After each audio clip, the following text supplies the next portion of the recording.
Okay, it's a little bit to an earlier question you raised about entrepreneurship and how we are prepared to face such kind of critical factors in the decision process. Because if you start to be an entrepreneur, there might be not really buffer, so you can rely on friends, a supporting network, but at the end it's also learning by yourself and also learning the hard way, yeah, because what you see then often, if you hand over a company from generation to generation, it does not mean that the next generation is better or not so good like you.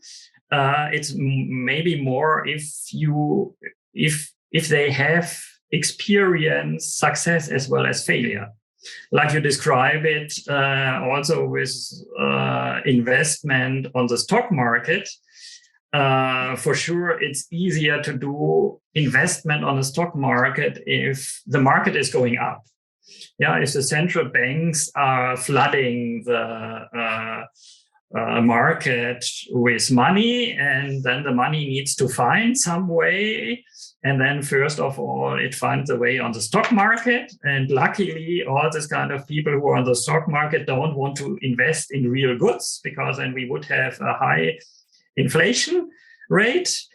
And luckily, maybe they decide, okay, now I have made some money in the virtual world, I would describe it then, in the stock market, and then I go and choose some real investment, and maybe the real investment is popping up then in the pharmaceutical industry. And this kind of then real investment tries to create with available money then a product.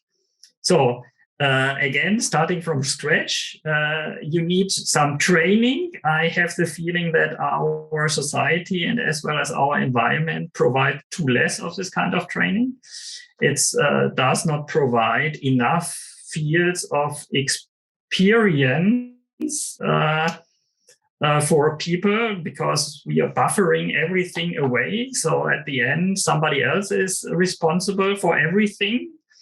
And what I found very interesting, a visit of a middle-class household in America, where one of the members was an engineer. On the toilet, he has a thick book about standing up again after a failure. So it was, I don't know, 400 pages of examples where people failed and learn from their failure and starts again. And as I describe it, this kind of acceptance in our society that you want to try it different, and that you try to different with the risk of a failure, and this risk of a failure brings you forward and should not discourage you to go on. I think this kind of attitude we need to develop, because as your intro was today, about vaccination and how fast we are able to develop something at least which is able to help us.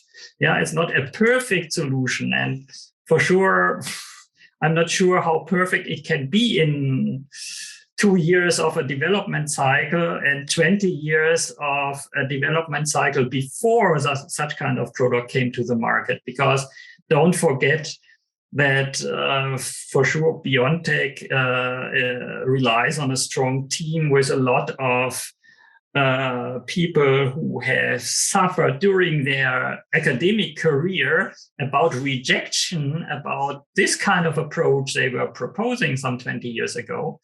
And through this kind of very critical time, luckily, a person survived there.